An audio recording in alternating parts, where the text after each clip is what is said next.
పరిశుద్ధుడు అయిన మా తండ్రి, మీ అతి పరిశుద్ధమైన నామం బట్టి మీకు స్తోత్రము ప్రభా. మీ పేరు కలిగి మీ సహవాసమందు ఆనందించడానికి సమయం బట్టి మీకు స్తోత్రము. మేమందరము ఈ రీతిగా చేరున్నామంటే మాలో ఏమీ లేదు. మీరే మమ్మల్ని ఏర్పాటు చేసుకుని ప్రభా మీ ఘనమైన నామములో కనపరుస్తూ మేము కూడా ఘనత కలిగి జీవించి నిమిత్తం మీరు మమ్మల్ని ఏర్పాటు చేసుకున్నారు ప్రభా. ఇదిగోనైనా మరి ఇంతవరకు పాటల్లో ప్రార్థనలో ఆరాధన మీరున్నారు ప్రభా. ఇదిగోనైనా ప్రార్థన విజ్ఞాపనలు అన్నీ కూడా ఆలకించారు ప్రభా. ఈరోజు మరి ముఖ్యంగా వచ్చిన బిడ్డలందరినీ కూడా జ్ఞాపకం చేసుకోండి. ప్రతి ఒక్కరి మీద మీ కృపా కనికరములు సమృద్ధించండి.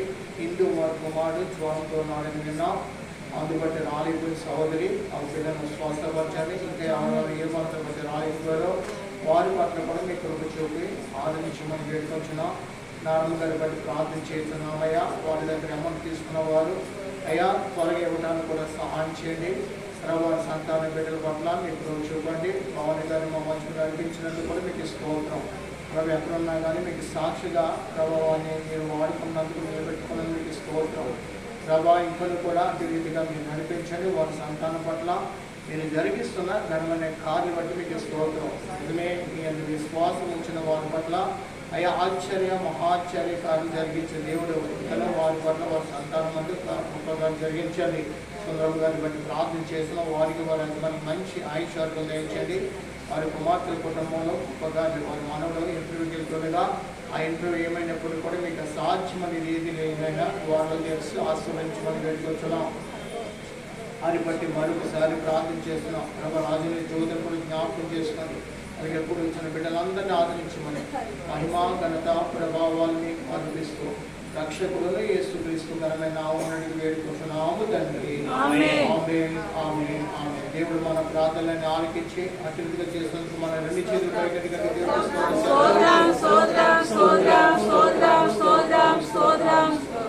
స్తుతి మహిమా ఘనత సమస్తమానికి చెందినగాక. ఆమేన్. హల్లెలూయా. పోయిన వారం మనం ఏ వాక్యం చెప్పుకున్నాం ఒకసారి ఎవరైనా మీకు జ్ఞాపకంగా? పోయిన వారం మనం చెప్పుకున్న వాక్యం అమ్మా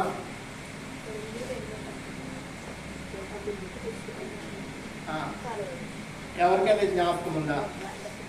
పోయిన వారం మనం మాట్లాడుకున్న పరిశుద్ధ గ్రంథం నుంచి మనం మాట్లాడుకున్నామా? సరే, దేవుడు మీకంటే జ్ఞానోపాయము దయచేయను గాక. ఎన్న వాక్యాన్ని ఎన్నడూ కూడా మరవకూడదు. చిన్న ఆహారం మర్చిపోతామా అమ్మా? చెప్పండి. మన కుమారుడు మన ఇంట్లో మన కుమారుడికి మ్యారేజ్ అయిందనుకోండి, మనం ఏం చేస్తాం? మనం కొన్ని సంవత్సరాలు ఆ విషయం చెప్తాం. వీళ్ళు ఫోటోలు చూపెడతాం. ఆ రోజు ఎంత అయిందని ఎంత ఎలాగ చేసామని చెప్పుకుంటాం. దానికి విలువ లేదు ఏమాత్రం కూడా. అది తిన్న తర్వాత అది అరిగిపోయింది. అవునే కదండి? అవునే కదా? ఇంకా జీవితాంతం కొత్త పెళ్లి కొడుకు కొత్త పెళ్లి కూతురు అంటారు ఎవరినైనా? ఆ 2 రోజులు ఆ 3 రోజులు అమ్మా. అయితే వాక్యం ఎటువంటిదంట? నూతనమైనది, పరిశుద్ధమైనది, వెండి బంగారాల కంటే విలువైనది. అటువంటి విలువైన వాక్యాన్ని ఎన్నడూ కూడా మనం మరువకుండా ప్రభు తన ఆత్మశక్తి మనకు దయచేయను గాక. వినండి, ఒక పూజారి ఉన్నాడు. పూజారికి 4 కొడుకులు.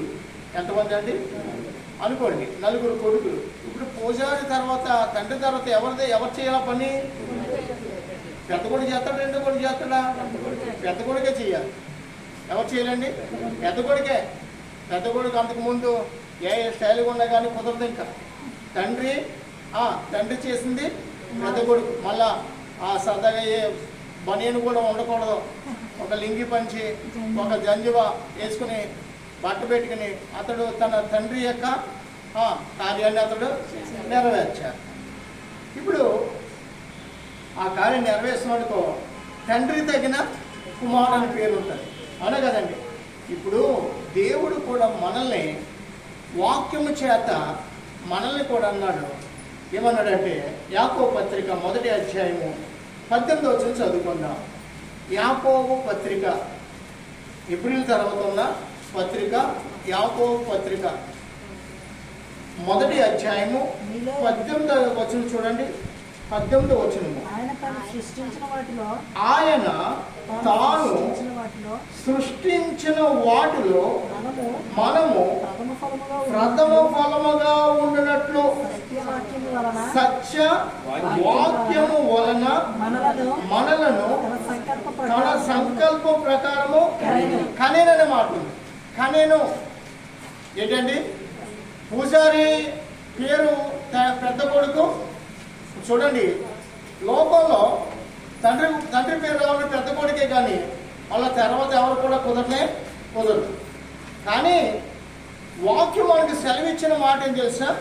మనకి ఇంకా చిన్నోడని పెద్దోడని అమ్మా ఇంకా వాళ్ళని వీరని తేడా ఏమి కూడా లేదు. దేవుడు మళ్ళీ ఎలాగైతే కని ఉన్నాడంట?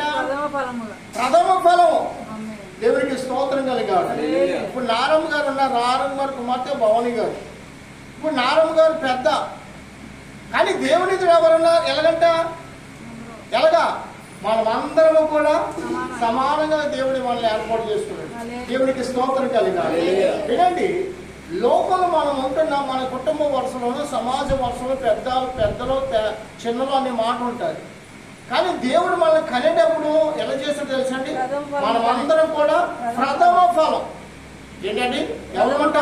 మనమందరం కూడా ప్రథమ ఫలం. అంటే ఏదో ఒక్కడే ప్రార్థన చేయటం కాదు, ఏదో ఒకటి దేవుని సేవ చేయటం కాదు, ఏదో ఒకళ్ళే పాట పాడటం కాదు. కుటుంబం ఏంటి, సమాజం ఏంటి, రాష్ట్రాలేంటి, దేశాలేంటి, వీరందరూ కూడా అలా ప్రార్థనలు చేస్తూనే జీవించారు. వీళ్ళందరూ కూడా అలా ప్రార్థన చేస్తూనే దేవుని యందు. ఇంకా 10 డబ్బాలు తీసుకోవాల్సిందమ్మా.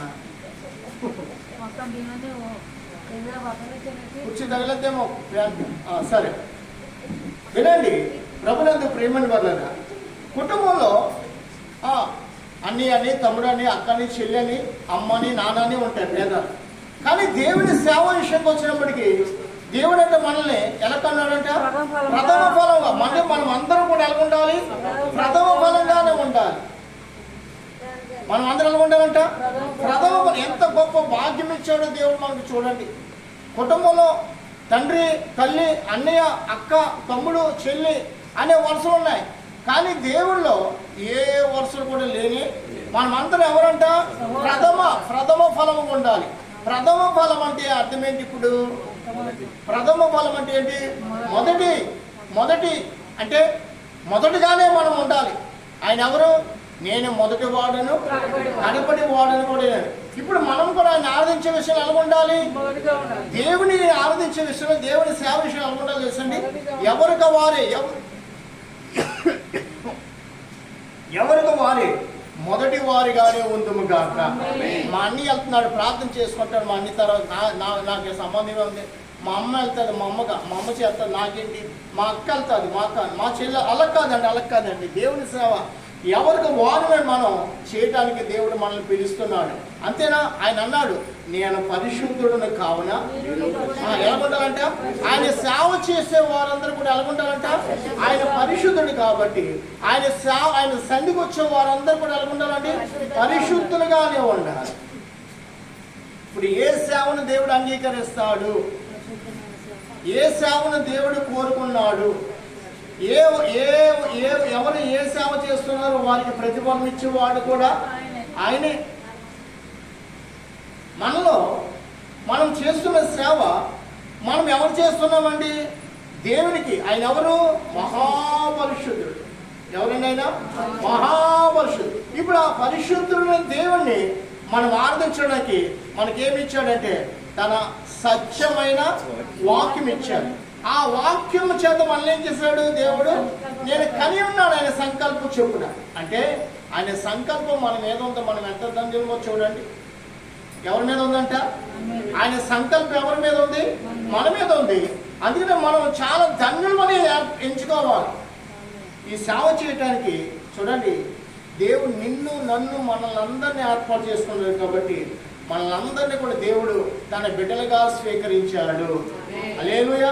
కావున దేవుని సేవ చేస్తుండగా మన లోకంలో మనలో నిర్లక్ష్యం అనేది ఉండకూడదు. ప్రభు మనల్ని ఎందుకు కోరుకున్నాడో అది తర్వాత తన రాజ్యానికి వెళ్ళక మనకు తెలుస్తుంది. కానీ ఆయన కోరుకున్న విధిని బట్టి, ఆయన పిలిచిన పిలుపు బట్టి ఎలా ఉండాలంట? నమ్మకముగా ఉండుముగాక, నమ్మకముగా ఉండుగాక. నమ్మకమైన అడుగు చాడలు మనలో కనబడాలి. అంటే దేవుడి పిలిచిన పిలుపులకు తగిన వారిగా మనం జీవించుంది కాక, దేవుడు చూపించే మార్గం కొండనే మనం నడవాలి. కానీ మళ్ళీ మన ఇష్టానుసారంగా పోవడానికి దేవుడు ఒప్పుకోడు. దేవుడు ఒప్పుకోడు ప్రియమైన వాళ్ళరా. కావున దేవుడు పిలిచిన పిలుపుకు మనం తగిన వారుగా ఉండి, ఆ 2వ పేతురు గ్రంథం, ఒకసారి 2వ పేతురు గ్రంథం చూడండి. 2వ పేతురు గ్రంథం 2వ అధ్యాయము చూడండి. మనుషులను పాడు చేసేవారు సేవకులు కూడా కొంతమంది ఉన్నారు. పేతురు గారు మాట్లాడుతున్నారు. 2వ అధ్యాయం మొదటి నుంచి చదువుకుందాం. మరియు అబద్ధ ప్రవక్తలు ప్రజలలో ఉండిరి, అటువలనే మీలోను అబద్ధ బోధకులు ఉందరు. వీరు తమ్మును కొనిన ప్రభుని కూడా ఏం చేస్తారంటే విసర్జించుతూ తమకు తామే శీఘ్రముగా నాశనము కలిగేసుకొనొచ్చు. నాశనకరముగు భిన్నాభిప్రాయములను రహస్యముగా బోధించుదురు. మరియు వారి పోకిరి శాస్త్రం అనుసరించి నడుతురు. వీరిని బట్టి సత్య మార్గము దూషింపబడును. వారు అధిక లోపులై ఎవరంటే అధిక లోపులై కల్పనా వాక్యములు చెప్పుచు మీ వలన లాభం సంపాదించుకుందరు. వారికి పూర్వము నుండి విధింపబడిన తీర్పు ఆలస్యము చేయదు. వారి నాశనము ఉనికి నిద్రపోదు. దేవదూతలు పాపం చేసినప్పుడు దేవుడు వారిని విడిచిపెట్టక పాతాళ లోకమందలి కటిక చీకటి గల విలవలలోనికి త్రోసి తీర్పుకు కావలలో ఉంచబడుటకు వారిని అప్పగించెను. ప్రభునందు ప్రియమైన వారలారా, ఈ మాటను మనం ప్రతి ఒక్కరు కూడా మనం జ్ఞాపకం చేసుకోవాలి. ఉన్న మాట ఏంటంటే, మనము మొదటి వచనం నుంచి కింద 2వ లైన్ నుంచి చూడండి. 3వ వచనం, వీరు తమ్మును కొనిన ప్రభువును కూడా విసర్జించుచు. ఏంటంటే ఎవరినంట? తమ్మును కొనిన ప్రభుని కూడా ఏం చేస్తారంట? విసర్జించుచు. తమకు తామే శీఘ్రంగా నాశనం కలగజేసుకొనొచ్చు. చూడండి, మనకు మనం పాడు చేసుకోకూడదు. ఏం చేసుకోకూడదంట? మనకు మనం ఎలా పాడైపోతాం తెలుసండి? ఆజ్ఞ అతిక్రమమే, అంతే. ఇంకేమీ ఒక్కర్లేదు మనం పాడైపోతారు. వాక్యం లేని వారుగా, ప్రార్థన లేని వారుగా, దేవుని ఎరుగని జనులుగా మనం ఏమాత్రం కూడా ఉండనే. అంతే. ఆజ్ఞ అతిక్రమే. సహవాసానికి వచ్చినప్పుడు, సంఘానికి వచ్చినప్పుడు ఏంటంట? ఆజ్ఞ అతిక్రమే. అంటే ఆజ్ఞను ఎరగని వారికి ఏమాత్రం కూడా ఉండకూడదు. ప్రార్థన లేని వారికి ఉండకూడదు. ఇక్కడ వీరేం చేస్తున్నారు? తమకు తామే నాశనం కలిగజేసుకు నాశనకరమైన భిన్నాభిప్రాయములు రహస్యంగా బోధించారు. అంటే ఆత్మ కలిగి మాట్లాడే సేవకుడు ఎప్పుడు కూడా ఎలా మాట్లాడతాడు? ఆర్భాటంగా మాట్లాడతాడు. దేవుడికి స్తోత్రం కలిగి. ఆత్మ లేని వారు ఏం చేస్తారు తెలుసా? నవ్వుతామో ఏంటంటే ఏం చేస్తారంట? ఆ సమయానికి టైం పాస్ చేసుకుని ముగించి వెళ్ళిపోతున్నాయి తప్ప లోతుగా సంఘం నడిపించడానికి కానీ, లోతైన మర్మాలు చూపి మాట్లాడటానికి కానీ వారికి ఆలోచన ఎందుకు తెలుసండి? దేవుడు వారిని ఏమాత్రము కూడా వారిని కొన్నా కానీ కొనని వారుగా ఉంటారు. కొన్నవారు ఎలా ఉంటారు? ప్రభువా, నిలబడింది నేను కాదు నాయనా, ఎవరు మాట్లాడాలి? మీరే మీ స్వరాన్ని నైనా నాలో ఉంచి మీ జంతో మీరు మాట్లాడి నన్ను మీకు సమర్పించుకుంటున్నాను స్వామి అన్నారు. అంతేనా? వాక్యానికి నిలబడక ముందు కనీసం ఆ వాక్య నిమిత్తం, కోట నిమిత్తం సేవకుడు అంటే కనీసం 2 గంటల కంటే ఎక్కువ ప్రార్థన చేయాలి. ఎంత ప్రార్థన చేయాలి? ప్రార్థనలో మనం నలిగిపోతామండి. ప్రార్థన ఏదో కూర్చుని ఆమెనంటే దేవుడు ఆ ప్రార్థన ఆలకించడు. దేవుని ఎదుట ఎలా ఉండాలి తెలుసండి? మనము దేవుని స్వరాన్ని గుర్తించే వరకు లేచి ఆమెనని అని చెప్పే వరకు మనం ప్రార్థనలో కూర్చోవాలి, ప్రార్థనలో ఉండాలి. ప్రభు ఆత్మ ప్రేరేపణ దయచేస్తాడు. ప్రభు ప్రేరేపణ దయచేసే వరకు మనం ఏం చేయాలంట? ప్రార్థనలు మనం కనిపెట్టుకుని ఉండాలి. దేవునికి స్తోత్రం చెప్పాలి. ఏమని వల్లరా మనం ఏదో 2 సెకండ్లు 2 నిమిషాలు ప్రార్థన చేస్తాం. ఆ ప్రార్థన ద్వారా మనకి ఏ ఫలం కూడా రానే రాదు. ప్రార్థన ఎలాగుండాలి? దేవుడు సన్నిధి నా ప్రార్థన చేరాలి. దేవుడు మన మీద కరుణించాలి. ఏదో లోకంలో ఉన్న రీతిగా మనుషులు కనపడే వారికి ఉండకూడదు. ఎవరు కనపడాలి? కేవలము దేవునికి మాత్రమే కనబడదు గాక. నీతో నువ్వు ప్రార్థన చేస్తున్న సమయం అది దేవుడు మాత్రమే దాన్ని కనిపెట్టి దేవుడు ఆ సమయం నీతో మాట్లాడును గాక. అటువంటి అనుభవం మనలో ఉండాలి. మనం ఎక్కువ తెలుసు. మనం ప్రథమ ఫలంగా ఉండే నిమిత్తం దేవుడు చెప్పండి, దేవుడు ప్రథమ ఫలంగా ఉండే నిమిత్తం మనం సత్యవాక్యము చేత మనల్ని ఆయన సంకల్పం చొప్పున కని ఉన్నాడు. ప్రథమ ఫలం అనేవారు ఎవరైనా కానీ ప్రార్థనలో వారు అభిషేకింపబడిన వారుగా ఉంటారు. ఎలా ఉంటారంట? ప్రార్థన తర్వాత ఏమవుతుంది? పని లేదనుకోండి, పరిశుద్ధ గ్రంథాన్ని చేత పట్టుకుని కూర్చోంట. నేను మా చిన్నప్పుడు మా సంఘంలో జరుగుతున్న సేవను, మా సేవకుడు జరిపిస్తున్న సేవను ఒకసారి మేము విన్నాం. ఇప్పుడు కూడా ఆ మాటలు గుర్తుకొస్తాయి. అమ్మ పొలం పనులకి వెళ్ళి ఆవేశపడిపోతున్నారు. అమ్మ 6 గంటలకు, అప్పుడు ఆ కాలం 6 గంటలకు వచ్చేవారు పొలం పనులకి వెళ్ళి. ఇప్పుడు వచ్చేవారంట, ఇప్పుడు 5:00 సరదాకు వచ్చేస్తున్నారు. అప్పటికిప్పటికి చాలా అప్పుడు వెలుగు రాకుండా పొలంలో ఉండినవారు, చీకటి పడ్డాక మళ్ళీ ఇంటికి వచ్చేవారు. అవునా కదండి? అటువంటి పనులు చేసేవారు. మా సేవకులు పొలంకి వెళ్ళి వాళ్ళందరినీ కూడా, అమ్మ దేవుని లక్ష్యం ఉంచండి, ఇగో నిద్రపోవద్దు, ప్రార్థన చేయండి. దేవుడు మిమ్మల్ని పనిలోకి వెళ్ళనివాడు. దేవుడు మీకు పన్ను మనుషులు ఇస్తాడు. దేవుని సన్నిధి ఉంది. మీ సంతానాన్ని దేవుడు అధికంగా అభివృద్ధి చేస్తాడు. దేవునికి అసాధ్యం అనేది ఏది కూడా లేదు. మీరు మీ పిల్లలు ఎక్కడ ఉండాలి? దేవుని సన్నిధిలో ఉండండి. ఆయన అలా బోధించి వాళ్ళని ప్రేరేపించి మళ్ళా చేపట్టుకు నడిపించుకుని తీసుకొచ్చేవాడండి. రానటువంటి వారిని ఇక్కడ ఎలాగంట చేపట్టుకు నడిపించుకుని తీసుకొచ్చేవారు. ఈరోజు నా ప్రియమైన వాళ్ళని అబద్ధం ఆడతలేదు, కానీ ఆ తల్లులు పనులకి వెళ్తలేదు, వారి సంతానం పనులకి వెళ్తలేదు. వారందరూ కూడా మంచి ఉద్యోగాలు చేస్తున్నారు.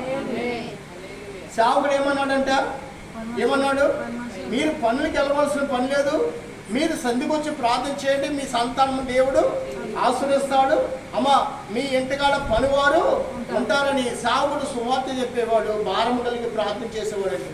ప్రభా మీరందరూ కూడా రోజంతా కష్టపడి మళ్ళీ మీ సన్ని చేరున్నారయ్యా, మీ వాక్యం జీవమయ్యా, మీ వాక్యం ఆశ్రమయ్యా, మీ వాక్యం ఆశ్రమం చేసేదయ్యా, అయ్యా వీరిని అభివృద్ధి పరిచేదయ్యా అని ఆ వాక్యం వీరి పట్ల మీరు నెరవేర్చే దేవుడు నమ్ముచున్నాను స్వామి, వీరు కూడా నమ్మే హృదయాలు వీరికి దయచేయనని ఆయన కన్నీరు పెట్టి ప్రార్థన చేసేవాడు. ప్రియమైన వాళ్ళరా, నిజముగానే ఆ తల్లులు ఈరోజు పనులు చేయట్లేదు, పనులకి వెళ్తలేదు.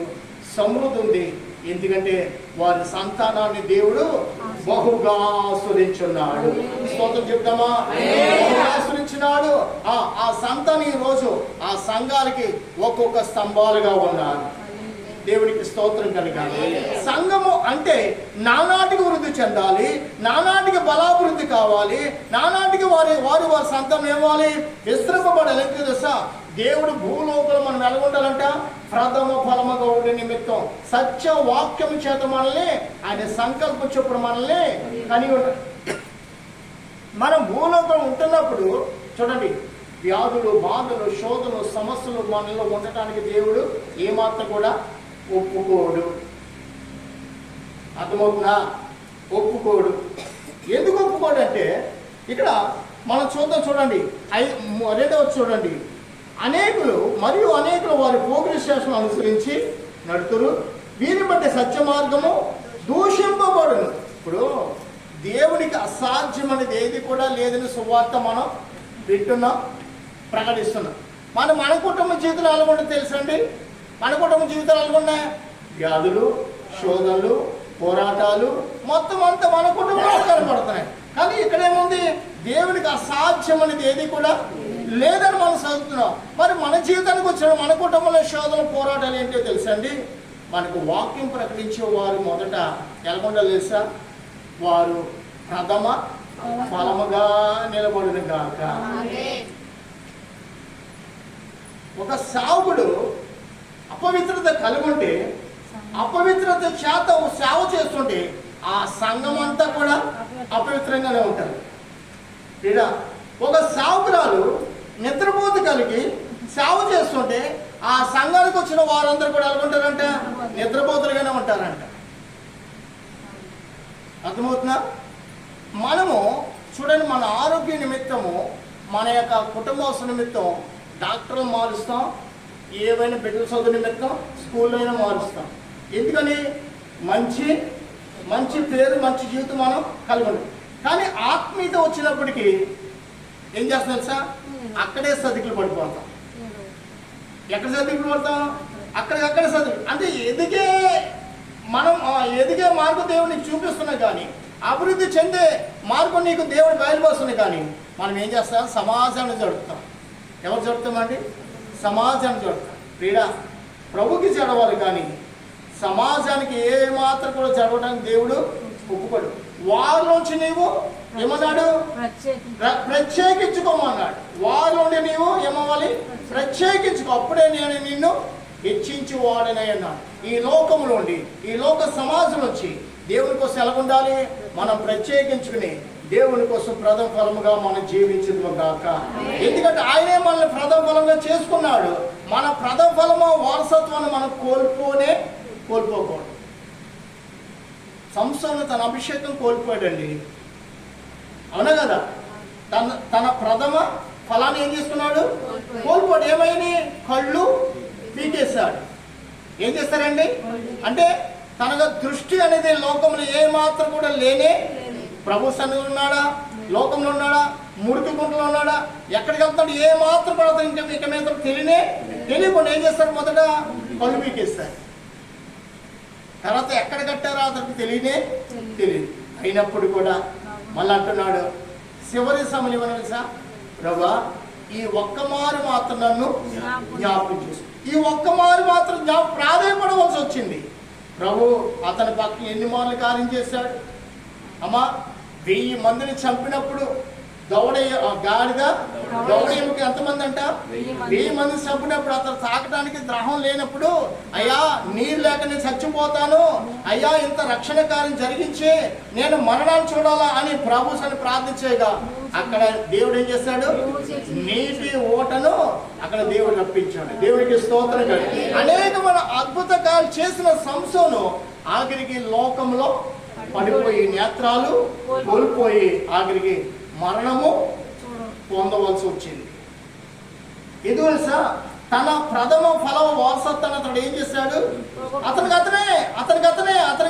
అలాగే చాలా మంది కూడా సేవకుని చూసి పాడైపోయిన వారు ఉన్నారు, సమాజాన్ని చూసి పాడైపోయిన వారు ఉన్నారు. అయ్యా, వాళ్ళ అగ్నిగుండానికి వెళ్తే మనం కూడా అగ్నిగుండానికి వెళ్ళాలా?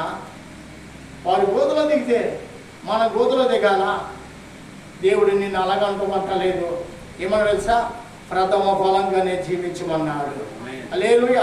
ప్రథమ ఫలంగా జీవించడానికి మనకు ఆధారం ఏదంటే దైవ గ్రంథమే మనకు ఆధారం. మనుషులు కాదండి. మనుషులు ఎన్నెన్నో లోపాలు ఉంటాయి, ఎన్నెన్నో రీతిలో వారి అలవాట్లు ఉంటాయి. కొందరు నిలబడతారు, కొందరు నిలబడలేరు, పడిపోతారు కొందరు. యెషయా 56 ఏమో తెలుసా? యవనస్తులు తప్పక సొమ్ము సిల్లిదురు తొట్టిల్లుదురు అని. ఏంటంట? సొమ్ము సిల్లిదురు తొట్టిల్లుదురు కూడా నిజమే. పరిశుద్ధ గ్రంథం అందరి నిమిత్తం రాయబడింది. కానీ మనం అనుకోవాలి, పౌలు గారు ప్రభు యొక్క దర్శనం చూసినప్పుడు, ప్రభు స్వరాన్ని విన్నప్పుడు వెనక్కి చూశాడంటే, లోకమును నాకు వెంటగా ఎంచుకున్నాను, నా వెనుకున్నవన్నీ కూడా మరచి ముందున్న వాటి కోసమేను పరిగెడుతు. అతడు ప్రథమ ఫలముగా ప్రభు కోసం జీవించాడు. ఇప్పుడు ఆ పౌలు గారు కూడా అంటున్నాడు, నన్ను పోలి మీరు నడుచుకోనిడి. ఎవరిని పోలి? అతను లోపం అంటూ లేదు. అతడు లోకాసులు ఎక్కడెక్కడ లోకంలో ఉన్న స్థలాలు ఎక్కడ కూడా నిలబడు. పేతురు కూడా నిలబడ్డాడు. ఒకసారి ఏం చేశాడు? పేతురు ఒక సమాజం దగ్గరికి వెళ్ళి ఏం చేస్తున్నాడంట? అన్యులు భోంచేస్తున్నాడు, అతడు కూడా కలిసి భోంచేస్తుండగా పౌలు చూసి ఏం చేయాడు? అక్కడి నుంచి లేచిపోయి పారిపోతుండగా పౌలు అతన్ని పిలిచి, పేతురు, ఇది నీకు తగిన యూదుల వలె ఇతరులు ఉండాలని కోరుకుంటూ నీవేమో అన్యజనుల వలె ఉంటావా అని ఆ పౌలు గారిని సారీ పేదరి గారిని పౌలు గారు గద్దించారు. ప్రియమైన వాళ్ళరా, ఇక్కడికి వచ్చినప్పటికి మనం 3వ వచనం చూడండి. 3వ వచనం, వారు అధిక లోబులై. ఎవరంటే అండి? లోపత్వం అంటే ఏంటి? కేవలం డబ్బు, కానీ ఆత్మల రక్షణ వారికి ఏమాత్రం కూడా లేనే లేదు. మనకి డబ్బు కాదు, మొదట మనం ఏం చేయాలంట? ఆత్మల రక్షణలోనికి, దేవుని రాజ్యానికి వారిని సిద్ధపాటు చేయాలి. దేవునికి స్తోత్రం కలుగా. వారు వెలిగించబడ్డాక మనం అడగక్కర్లేకుండా వారే దేవునికి ధారాళంగా గుప్పులు ఇప్పుతారు. దేవునికి స్తోత్రం. అధిక లోబులై. కల్పనా వాక్యం. ఏ వాక్యం అంట? కల్పనా వాక్యం అంటే పరిశుద్ధ గ్రంథాన్ని పక్కన పెట్టేసి వారి లోకానుసారంగా మాట్లాడుకునే ఏదో నవ్వుకుని వెళ్ళిపోతారు. అక్కడ ఆత్మీయత ఉంటుందంటే, అక్కడ పరిశుద్ధత ఉంటుందంటే, అక్కడ పరిశుద్ధాత్మ దేవుడు ఆయన మాత్రం క్రియ చేయడు. మళ్ళా కింద చదువుకుంది చూడండి. వీరు మీ వలన లాభము సంపాదించుకున్న వారికి పూర్వము నుండి విధింపబడిన తీర్పు ఆలస్యము చేయదు, వారి నాశనము కునికి నిద్రపోదు అంటున్నాడు. మళ్ళీ ఎవరంటే పాపం చేశారు?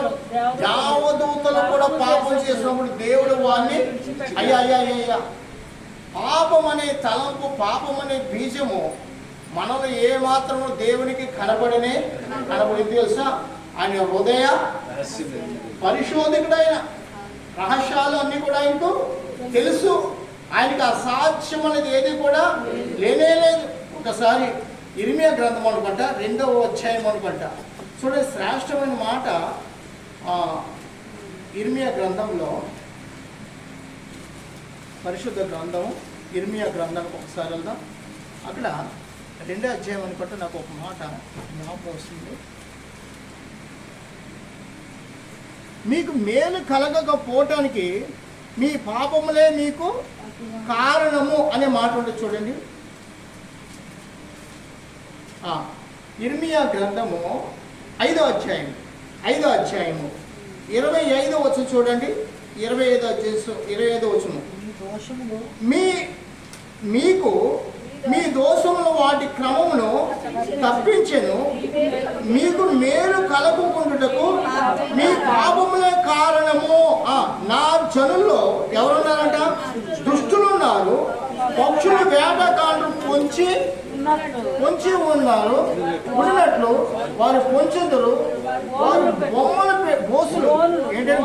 పెట్టుదురు, మనుషులు పట్టుకుందరు, పంజరముల పెట్టెలతో నిండి ఉన్నట్లు వారి ఇంట్లో కాపాడములతో.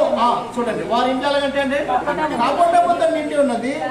దాని చేత వారు గొప్ప వారును ఐశ్వర్యవంతులు అగుదురు.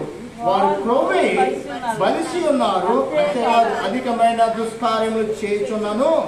తండ్రి లేని వారు గెలవకుండానట్లు వారి వ్యాజ్యము అన్యాయము తీర్చుదురు. దీని వ్యాజ్యమును తీర్పునకు రానియరు. అట్టి వాటిని చూసి నేను శిక్షింపకయుందున, అట్టి జనులకు నేను ప్రతి దండన చేయకుందున. ఇదే యెహోవా వాక్కు. దేవుని వల్ల మనకి మేలు కలగపోవటానికి కారణం ఏంటంట? మన పాపాలేంటి? అమ్మా, నువ్వు ప్రార్థన చేస్తున్నావు, చిన్ననాడు దైవ గ్రంథాన్ని పట్టుకుని పరిశుద్ధ గ్రంథానికి వెళ్తావు, అయినా నీలో మేలు, నాలో మేలు, మనలో మేలు కనబడతలేదంటే కారణం ఏంటంట? దేవునికి విరుద్ధమైనది ఇంకా మనలో మెసులుతూనే ఉంది. దాన్ని పూర్తిగా రోషించట్లేదు, దాన్ని మనం తీసివేయట్లేదు. పర్వాలేదులే అని తలంపు మనం కలిగి మనం జీవిస్తుండగా ఏ మేలు కూడా మనలో కనపడదండి.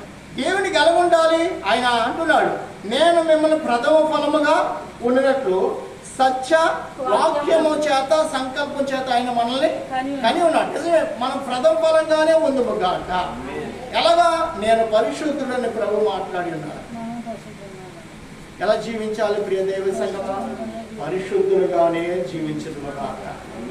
చూడండి, ఈ శరీరం మందు ఆరోగ్యం ఉన్నా లేకపోయినా పర్లేదు. ఎవరు బ్రతికించుకుంటాడు? దేవుడు బ్రతికించుకుంటాడు. ఈ శరీరం ఎన్నో వ్యాధులు ఉంటాయి, నాకు బిడ్డలు అనేవారు ఉంటారు. ఎవరు బ్రతికించుకుంటాడు? దేవుడు బ్రతికించుకుంటే బ్రతుకుతాను, లేకపోతే ఆయన రాజ్యానికి వెళ్ళిపోతాను. దేవుడికి స్తోత్రం కలిగాను. చూడండి, చాలా మంది భక్తులు ఉన్నారు, ఒక ఇంజక్షన్ కూడా లోపలికి వెళ్లకుండా ప్రార్థన ద్వారా జీవించే భక్తులు ఉన్నారు. నాకు కొంచెం ఇక్కడ సమయం కొంచెం ఫ్రీ అవుతే మంచి మంచి భక్తులు ఇక్కడ తీసుకొచ్చి వాక్యాన్ని పెంచాలని కోరుకుంటున్నాను. స్త్రీ సాంగత్యం లేనివారు, నోటి చేత అబద్ధం అంటూ లేనివారు, బిళ్ళంటూ మింగని వారు, ఇంజక్షన్ అంటూ మాకు వద్దు. మా సేవకులకి కాలు ఇరిగిపోయింది. ఏమి ఇరిగిందంట? పాలు ఇరిగిందండి. పాలు ఇరిగితే ఎన్ని బిళ్ళలు మింగాలి, ఎన్ని ఆపరేషన్ చేయించుకోవాలి? ఆపరేషన్ అనేది లేదు, బిళ్ళ అనేది లేదు. పుత్తూరు కట్టులు అంటారు కదా, పుత్తూరు కట్లనే ఆ కట్టు కట్టించుకున్నారు. లోపలికి ఏ మందు వెళ్ళొద్దండి. శరీరం మీద ఎంత మందు ఏ విధంగా మీరు వైద్యం చేసుకుని ఎన్ని కట్లు వేసుకోండి. లోపలికి మాత్రం ఏ మందు కూడా వెళ్ళడానికి వీలు లేదు. అంటే నా ఆత్మ అపవిత్రత ఏ మాత్రం కూడా చెందకూడదు. ఎందుకంటే ఆత్మ ఎక్కడికి వెళ్ళాలి? దేవుని రాజ్యానికి వెళ్ళాలి. దేవునికి స్తోత్రం. అటువంటి అద్భుతమైన సేవకులండి. ఏ సోదరు మళ్ళా ఒక సేవకుల సాక్ష్యం నేను వెంటనే నాకు కళ్ళంటే నీరు వచ్చి ప్రతి సమయం కూడా ఆవిడ కోసం ప్రార్థన చేస్తాను. దేవుడి రాజ్య నిమిత్తం, సేవ నిమిత్తమో వివాహం కూడా చేసుకోకుండా కుటుంబ పాలన ఉంటే నేను దేవుని సేవను వల్ల నేను చేయలేను. నా పిల్లలంటూ బతకాలి. పిల్లలకి ఏదైనా వ్యాధి వస్తే ఇంటి దగ్గర ఉండిపోవాలి. వాళ్ళు సేవ చేయడానికి వెళ్తకుండదని ఆమె వివాహాన్ని నిషేధించింది. లోకంలో బిల్కుల్ మొత్తం నిషేధించింది. ఒకే ఒక వస్త్రం అంట ఆమె వేసుకునేది, ఒకే ఒక తెల్లటి చీర, తెల్లటి వస్త్రాలు. అయితే అరిటాకులు తాళ్ళు ఉంటాయి కదండి, ఆకులతో దడి కట్టుకుని మళ్ళీ వేరే డ్రెస్ కోసం దేవుని శోధించేది కాదంట. ప్రభా ఈ డ్రెస్ ఆడుకోగానే మళ్ళీ బైబిల్ గ్రంథం పట్టుకుని నాకు అవసరానికి వెళ్ళాలనుకున్నాను, మంచి అంట నాకు దయచి నేను వస్త్రాలు అక్కడ పునుకున్న మళ్ళీ దాని మీద ఆల్సిన మళ్ళీ పావుగొట్టు మన వస్త్రాలు ధరించేసి మళ్ళీ తినక మన పరిశుద్ధ గ్రంథం పట్టుకునేది సేవ చేసింది. ఎన్నో ఆత్మను రక్షించేసింది. దేవునికి స్తోత్రం కదండి. ఎన్నో ఆత్మను రక్షించింది. దేవుని కోసం మాత్రం బ్రతికింది. తన ఇల్లు కట్టుగా ఉన్న 2 బిడ్డలు పెంచాలని, 2 బిడ్డలు కనాలని. ఒక్కొక్కరికి పిల్లలు లేకపోతే ఎంత వేదన పడిపోతారు. కానీ దేవుని కోసం ప్రత్యేకంగా జీవించేవారు, నేను ప్రథమ ఫలంగా నా దేవుని కోసం ఉండాలి, నేను నా దేవునికి ప్రథమ ఫలంగా ఉండాలి, నా శరీరం అపవిత్ర కానీ నా ఆత్మలో ఏ అపవిత్రత కానీ ఏమి కూడా ఉండకూడదు. నేను సత్యవాక్యము చేత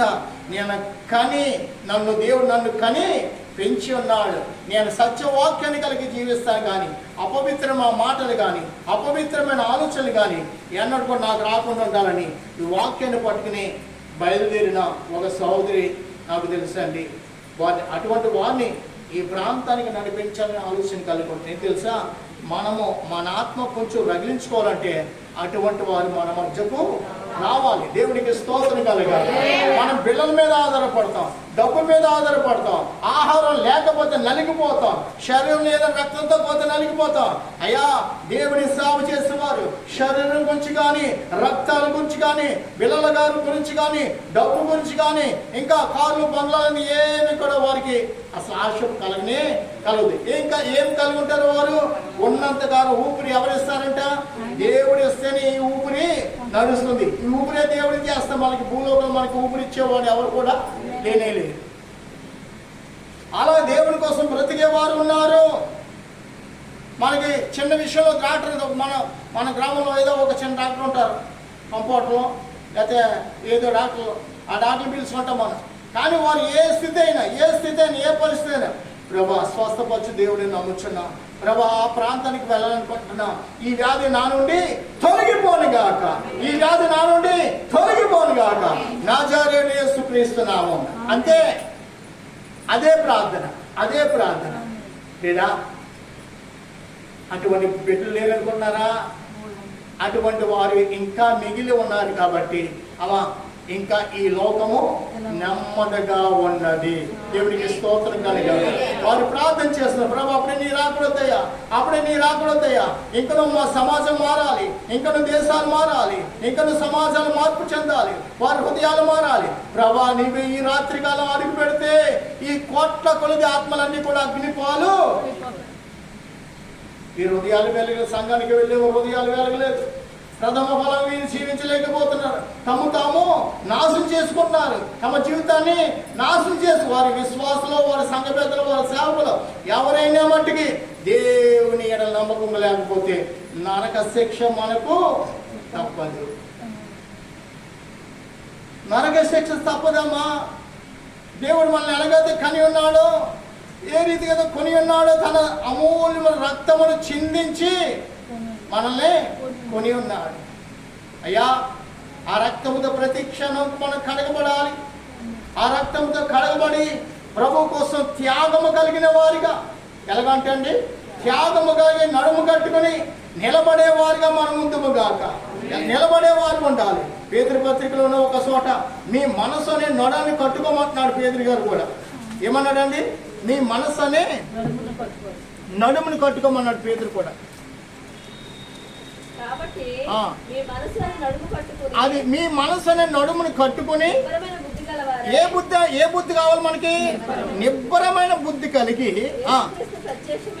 యేసుక్రీస్తు ప్రత్యక్షమైనప్పుడు సంపూర్ణ నిరీక్షణ కలిగి ఉండు. ఇప్పుడు చూడండి, ఇక్కడ ఏమనంటే 13 వచ్చి చూడండి, మొదటి అధ్యాయము 13 వచ్చిన పేతురు రాసిన మొదటి పత్రిక. కాబట్టి మీ మనసు అనే నడుమును కట్టుకొని ఏ బుద్ధి కావాలి మనకి? నిబ్బరమైన బుద్ధి గలవారే యేసుక్రీస్తు ప్రత్యక్షమైనప్పుడు మీకు త్యాపడు కృప విషయమై సంపూర్ణ నిరీక్షణ కలిగి ఉండండి. చూడండి, మళ్ళా చెప్తాను. ముందు దీన్ని ధ్యానించుకుందాం. పేతురు గారు రాసు మీ మనసును ఏం చేసుకోవాలంట? స్థిరపరచుకోవాలి, కట్టుకోవాలి. మొదట వాక్యం చేత కట్టుకోవాలి. ఏం చేయాలి? మన మనసులో ఏం చేసుకోవాలంట? మనం బలపరచుకోవాలండి. లేదు మన మనసులో మనం మాట్లాడు. లేదు, నేను అలా ఉండకూడదు, నేను నా దేవుని కోసం ఎలా ఉండాలంట? ప్రత్యేకముగా ఉండాలి. అంటే నిబ్బరమైన మార్గం గుండా మనం నిలబడాలి. ఆ మార్గాన్ని మనం చూడాలి. ఏ మార్గం అంటే? నేనే మార్గము, నేనే సత్యము, నేనే జీవమునై ఉన్నానన్న మార్గాన్ని మాత్రమే మనం కలిగి ఉండాలి. కానీ వేరొక మార్గం నుంచి మనకు ఆలోచన రాకూడదు అన్నాడు. మళ్ళీ కింద అన్నాడు చూడండి, ఏమన్నాడు? యేసుక్రీస్తు ప్రత్యక్షమైనప్పుడు మీకు తేబడు. వింటున్నారా ప్రియమని వాళ్ళరా? ప్రభు యేసుక్రీస్తు రానయ్యే సమయంలో మనం ఎంత విశ్వాసం కలిగి ఉన్నామో, ఏ బహుమానం పొందుకోగలమో, ఏ బహుమానం పొందుకోవడానికి సిద్ధపడి ఉన్నామో అదంతా ఎవరు తెలుసు అంట? దేవునికి తెలుసు. దేవునికి స్తోత్రం కలగాలి. ఎవరు తెలుసు అండి? దేవునికి తెలుసు. కావున దేవుడు మనల్ని పిలుచుకున్నాడు. కాబట్టి మనం ఏం చేయాలంట? ఏం చేయాలి? నమ్మకముగా ఉందముగా. మన మనస్సును ఏం చేసుకోవాలంట? నిపుణంగా మన నడాన్ని స్థిరపరచుకోవాలి. మనసును, నడాన్ని, హృదయాన్ని ఏం చేసుకోవాలి?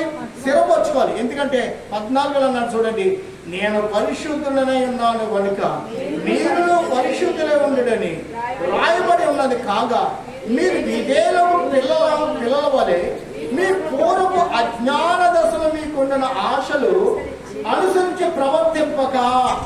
ఏంటంటే పూర్వపు అజ్ఞాన విషయాలు కూర్చేసుకున్న అసలు అలుగుతున్నాడు. సరిపోదు.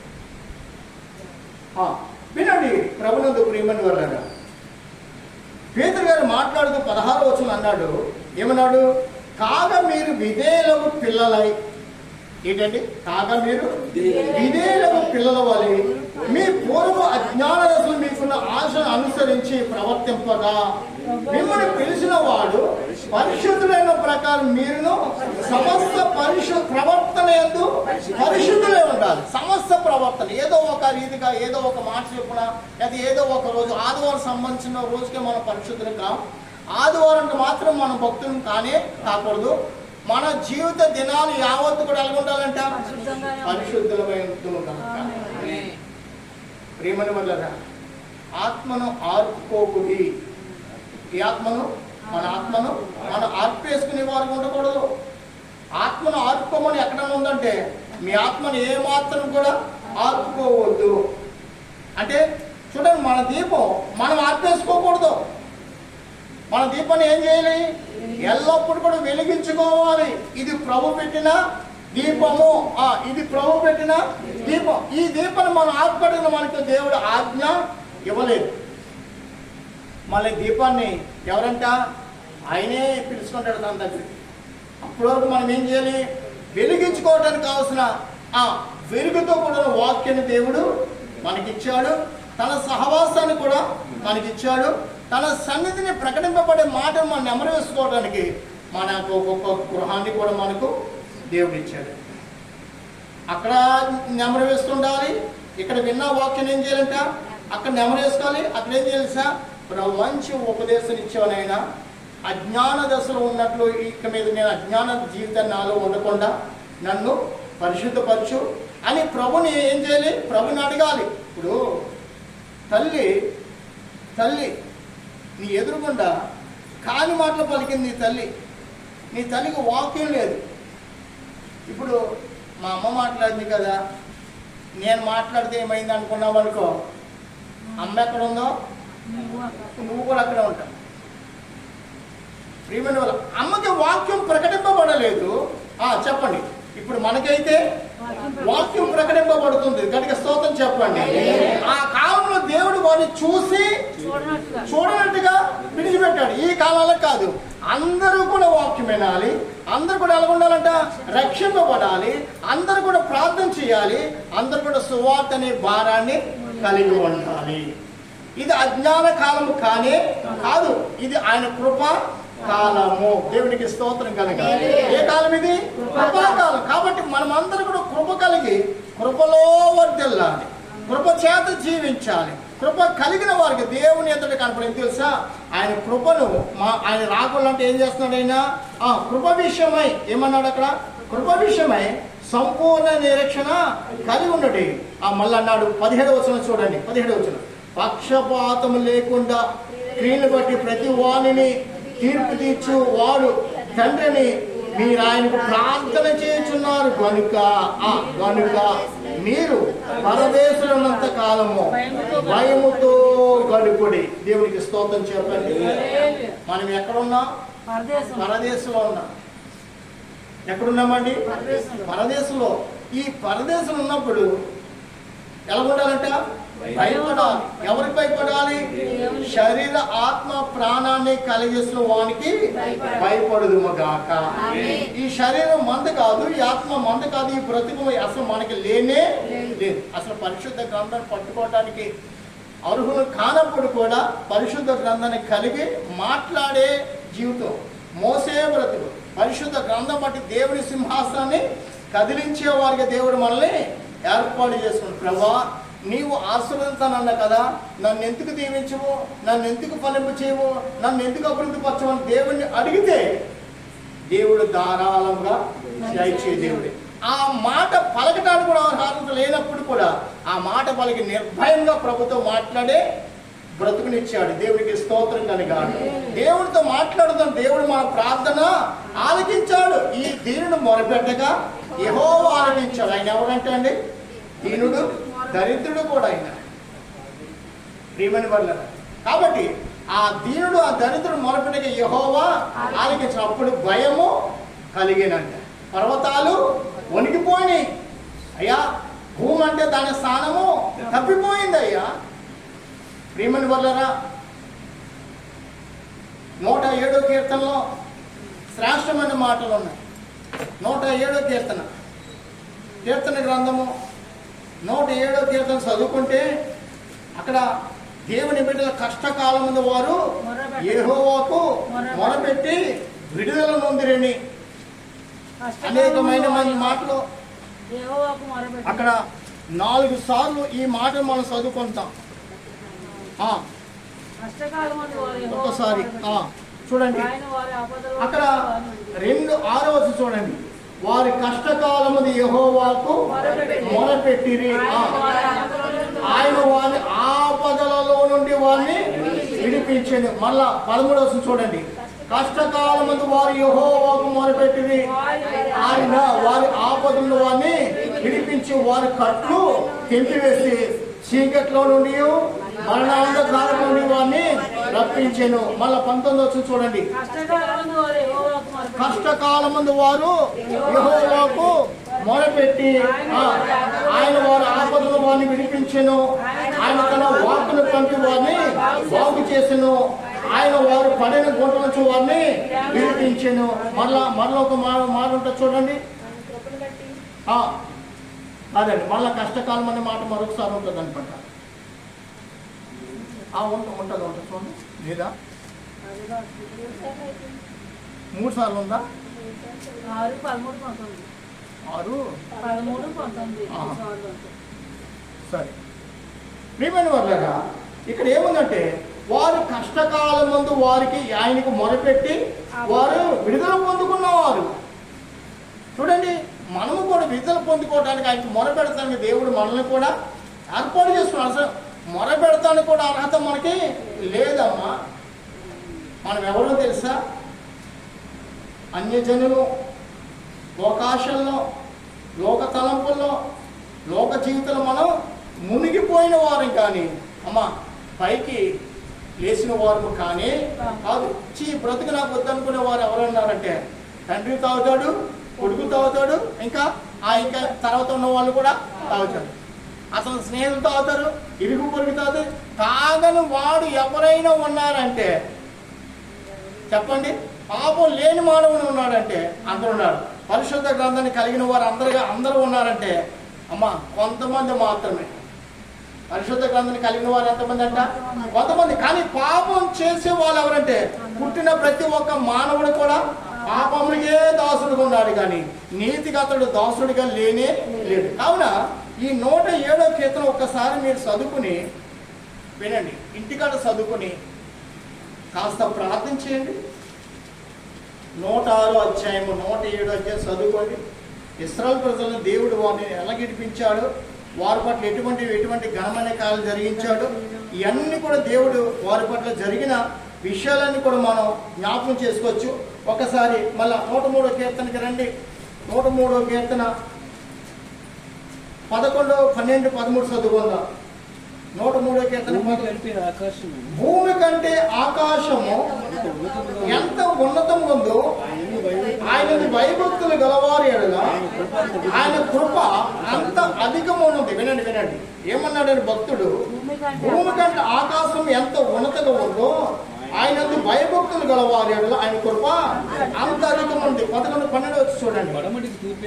పడమటికి తూర్పు ఎంత దూరమో ఆయన మన అతిక్రమములను మనకంత దూరపరుచున్నాడు.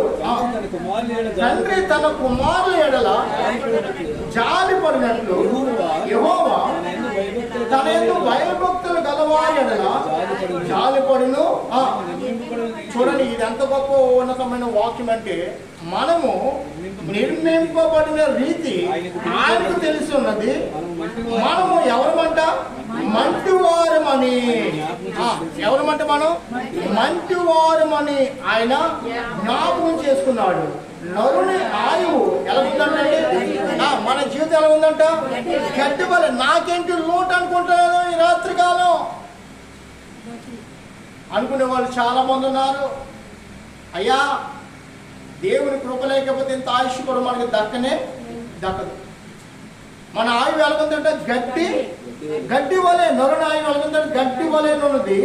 అడవి పువ్వు పూయినట్టు వాడు దాని మీద గాలి వీచక అది లేకపోవడం, ఆ మీదట దాని చోటు దాన్ని నెరుగదు. వినండి ప్రియమైన వల్ల, ఇక మీదట దాని చోటు అంటే భూలోకంలో మానవుడు జీవించే జీవితం వల్ల నాకు ఒక ఇల్లు ఉందని, నాకు బిడ్డలు ఉందని ఏ మాత్రం మానవుడికి ఎద రానే రాదు, జ్ఞాపకం రానే రాదు.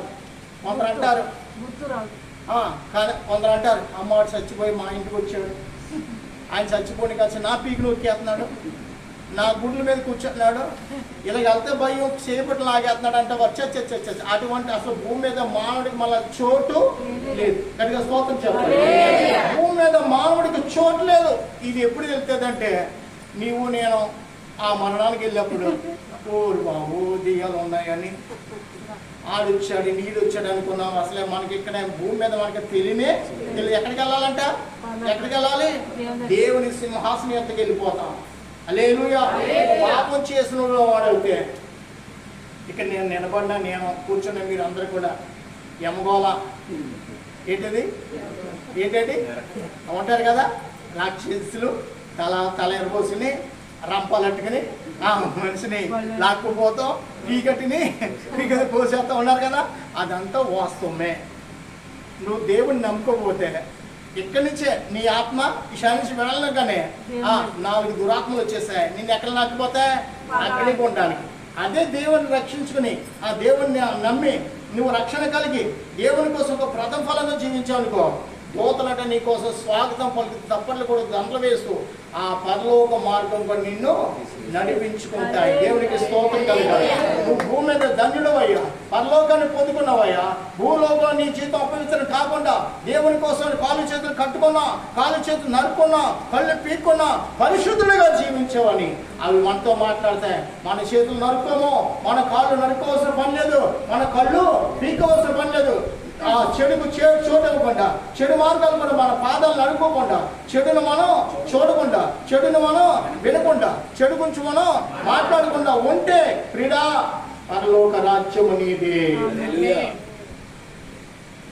వాక్యము చెడు గురించి మాట్లాడమని ఎక్కడ లేదు. వాక్యము ఎక్కడ కూడా చెడు గురించి మాట్లాడమని నీతో నాతో మాట్లాడనే. కావాలని కల్పన కథలకు రాజు చెప్పేవారు వారంతా చెడు మాట్లాడదు. వారి కోసం నిత్య నరకాగ్ని ఎదురు చూస్తాను. అక్కడే పేతురు అన్నాడు, పేతురు భక్తుడు, వీరందరి కోసము గాఢాంధకారము భద్రము చేయబడి ఉంటుందని కూడా పేతురు గారు మాట్లాడారు. ప్రేమని వల్ల దేవుని సేవ కోసం మనం నడుము కట్టుకున్నాం. నిబ్బరమైన మనసు కలిగి జీవించాలి. ఈ సృష్టిలో దేవుడు చేసిన వాటిలో ఇప్పుడు చెప్పండి, మనల్ని ఎలా చేస్తున్నాడంట? ప్రథమ ఫలముగా ఉండేటట్టు. మరొకసారి చెప్తున్నాను, దేవుడు ఈ సృష్టిలో చేసిన వాటికంటే వేటికి విలువ లేదు. ఆఖరికి సూర్య చంద్ర నక్షత్రాలకు కూడా విలువ లేదు, ఆకాశానికి కూడా విలువ లేదు, భూమికి కూడా విలువ లేదు. కానీ మా దేవుడు ఈ మానవుడికి విలువ ఇచ్చాడు. ఏమో తెలుసా? దేవుడు తాను చేసిన వాటిలో మనల్ని ఎలా చేస్తాడ? ప్రథమ ఫలంగా ఉన్నట్లు. క్రీడ శిక్ష ఎందుకు ఉంటుంది తెలుసా? సాపునైనా నేనైనా కూర్చున్న మీరైనా దేవుడు నిన్ను నన్ను పిలుచుకున్నాడు. ఆయన పిలుపు ఏంటి తెలుసా? పరిశుద్ధమైనది. ఆయన పిలుపు నమ్మకమైనది, నమ్మదగినది. ఎంతైనా ఆ పిలుపుకు తగిన వారుగా మనం జీవించకపోతే మనకు కూడా ఘోరమైన శిక్ష ఉంది. తెలిసిన వాడికంట కాదు, తెలియని వాడికంట ఒకటే, తెలిసిన వాడికంట 2 నరకం. ఇప్పుడు మనం తెలిసిన వారమా తెలియని వారమా? అందరం తెలిసిన వారమే. ఎవరి గురించి? దేవునికి. ఎలా బ్రతకాలి? దేవునికి నేను ప్రథమ ఫలముగా ఉన్నాను. భర్త ఎందు భార్య, భార్య ఎందు భర్త, పిల్లలు, సమాజం యావత్తు కూడా ఎలా ఉండాలి? పరిశుద్ధం. వీరందరూ పరిశుద్ధంగా ఉండాలంటే ఏం చేయాలి? దేవుణ్ణి నమ్ముకున్నాం మనం ఎలా ఉండాలి? వారి ఎదుట చీకట్లో ఉన్నవారు వాళ్ళు ఉండకూడదు, కానీ సత్యవాక్యాన్ని చేత పట్టుకుని ఈ వాక్యం అనే వెలుగు మన ద్వారా వారికి చూపించాలి. చూడండి, దానియేలు గ్రంథంలో ఒక రాజు ఉన్నాడు, బెల్షస్సరు. ఎవరండి? బెల్షస్సరు అనే ఒక రాజు ఉన్నాడు. వాడు తన తండ్రి యొక్క దేవుడు తన తండ్రి జీవితంలో ఎలా చేస్తాడో వాడు అడవి జంతువులు పోలిన వాడిగా 7 సంవత్సరాలు కఠిన జీవితం జీవించాడు. మళ్ళా దేవుడే ఇవన్నిటి కూడా దేవుడు అని తెలుసుకున్నప్పుడు మళ్ళీ అతని రాజ్యాన్ని అతనికి మళ్ళా దేవుడు ఇచ్చాడు. అతని గర్భాన్ని పుట్టిన కొడుకు ఏం చేస్తాడు తెలుసా అండి? తండ్రి చనిపోక సింహాసనం దొరికింది. ఇతను ఏం చేయాలి? అమ్మో, దేవుడు న్యాయాధిపతి, దేవుని నేను నమ్మకం ఉండాలని అతడు అనుకోవాలి కదా. నా తండ్రిని 7 సంవత్సరాలు అడవి మనుషుల వల్ల జీవింపజేశాడు. మళ్ళా నా తండ్రి అమ్మో నేను కాదు, ఆయనే, ఎవరు?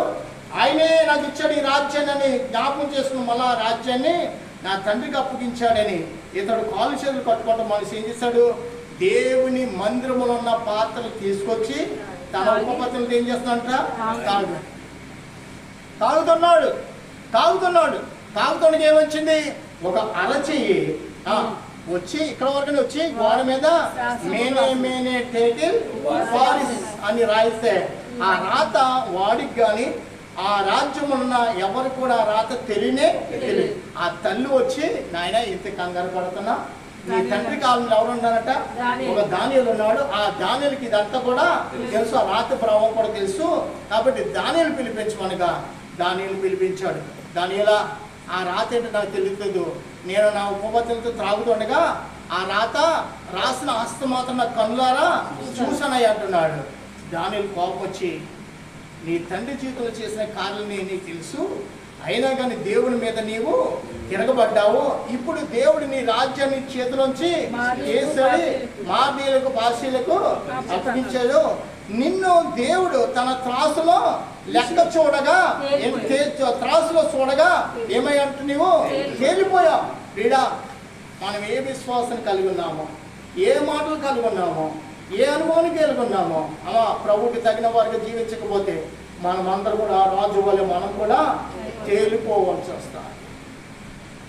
అయ్యా, ఆదివారం ప్రార్థనకి వెళ్తుంటే సరిపోదమ్మా? మిగతా దినాలు కూడా ఎవరి కోసం సాక్షిగా బ్రతకాలి? ప్రభు కోసమే, ప్రభు కోసమే, ప్రభు కోసమే, ప్రభు కోసం జీవించాలి. చావు నన్ను ఏమి చేయదు, మరణం నన్ను ఏమి చేయదు, ఆకలి నన్ను చంపలేదు, ఈ వస్త్రహీనత నా జీవితాన్ని పాడు చేయలేదని నువ్వు దేవుని వైపు తిరిగి దేవునికి సమర్పించుకుని నీవు దేవుని కోసం బ్రతికితే ఇవేమి కూడా నిన్ను మొట్టలు సర్వ సమృద్ధి అనుగ్రహించేవాడు ఆయన. లోకానికి, భూమికి, ఆకాశానికి ఆజ్ఞాపించేవాడు కూడా ఆయనే. దేవునికి స్తోత్రం కనుక భూమి ఆయన మాట వింటుంది, ఆకాశం ఆయన మాట కూడా వింటున్నా. ఆయన స్వరూపం కలిగిన వారు మాత్రం వాక్యం కలిగి జీవించట్లేదు. అందుకనే దేవుని ఉగ్రత సమస్త భూమండలం మీద కుమ్మరింపబడబోతుంది. క్రీడా దేవుని రాకడి కంటే ముందుగా ఈ రాత్రి ప్రభు మనతో మాట్లాడలేదుగా సత్యవాక్యం చేత మనం కడుపుకొని ప్రభు బిడ్డలుగా మనం జీవించకపోతే రేపటి దినాన తీర్పు మన మీద కూడా ఉంటుందేమో. దానియేలు అంటున్నాడు, ఇదిగో దేవుడు నిన్ను రాజ్యం తీసి వేసాడని ఆ రాత్రి కాలమే వాడు చనిపోయాడు. నిజమే, దేవుని వాక్యానికి తిరుగు లేదు. దేవుని వాక్యాన్ని మార్చి మాట్లాడితే దేవుడు ఒప్పుకోడు. దీంట్లో ఒక చున్నా కూడా తీయటానికి దేవుడు ఒప్పుకోడు. ఒక అక్షరం కలపడానికి కూడా దేవుడు ఒప్పుకోడు. ఇది ఎవరిది? ఇది ఆయన మాట. హల్లెలూయా. ఆయన మాటను నీకు ఇచ్చాడు. ఆయన బాటలో జీవిస్తావని, నీ ఇష్టానుసారంగా నువ్వు జీవిస్తావని కాదు. ఆయన బాటలో నువ్వు జీవించి ఆయన సాక్షుడిగా నువ్వు ఉంటావని, లోకంలో రక్షణ లేని వారి కోసం ప్రార్థన చేసి నీవు అనేకులకు ఒక జ్యోతిగా ఉండి నిమిత్తం దేవుడు నిన్ను తన వాక్యం చేత వెలిగించాడు. దేవునికి స్తోత్రం. మనము ఈ లోకంలో ఒక చీకటిగా ఉంటే దేవుడు ఒప్పుకోడు. ఈ లోకాన్ని వెలిగించే ఒక దీపం అయి ఉందిమ గాక. అట్టి కృప దేవుడు మీకు అందరికీ అనుగ్రహం చేసి మిమ్మల్ని ఆస్వాదించను గాక. ఇచ్చిన ఉపదేశం బట్టి దేవునికి స్తోత్రం చేద్దాం. ప్రభు పరిశుద్ధుడ మహోన్నతుడ మీకు స్తోత్రము స్వామి. ఇచ్చిన సమయం బట్టి, ఇచ్చిన ఉపదేశం బట్టి కూడా మీకు స్తోత్రము. యాకోబు పత్రిక 1:18 ద్వారా కొన్ని మాటలు పరిశుద్ధ గ్రంథాన్ని మేము వర్ణించి చదవడానికి ఇచ్చిన సమయం బట్టి మీకు స్తోత్రము. ప్రభు వచ్చిన బిడ్డలందరినీ వారి యొక్క కుటుంబాల మీద, వారి పనుల మీద మీకు కూర్చుంటాం. అయ్యా, ఈ లోకంలో ప్రథమ ఫలం కొట్టి మీరు మమ్మల్ని కని ఉన్నారని మేము చదువుకున్నాం. ప్రభా, ప్రథమ ఫలముగా జీవించడమే మేము కలిగి జీవించడం కృప దయచేయండి. ప్రభా, మీ రాకడలు మీ ప్రత్యక్షమైనప్పుడు ప్రభా మీ ఎదుట నమ్మకమైన వారిగా, అయా మనసు అనే నడని కట్టుకున్న వారిగా, పరిశుద్ధమైన జీవితాన్ని కలిగిన వారిగా అయ్యా మేము జీవించిన కృప దయచేయండి. మేము ఆ రాకడలు నిలబడతాం కృప దయచేయమని వచ్చిన బిడ్డలు మరొకసారి మీ చేతులు సమర్పిస్తున్నాం.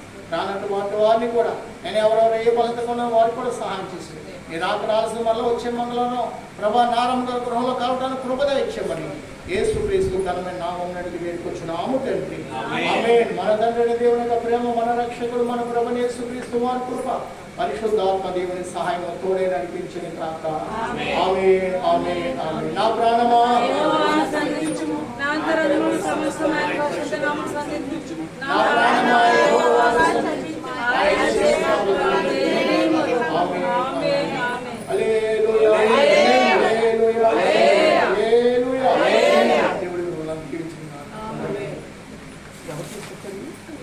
కాదు కదా రాజు మీకు స్తోత్రము పవన్ గారు మరి సంఘాన్ని పెళ్లి తీసుకొచ్చినాను అర్థం చేస్తాను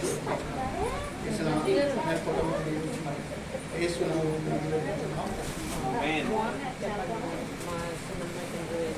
మీరే చెప్పండి భవని గారు ఒక సాక్షి చెప్తున్నారు. వచ్చిన వాళ్ళందరికీ వందనాలు. ముందుగా దేవునికి వందనాలు. వచ్చిన వాళ్ళందరికీ దైవజనులకి కూడా వందనాలు.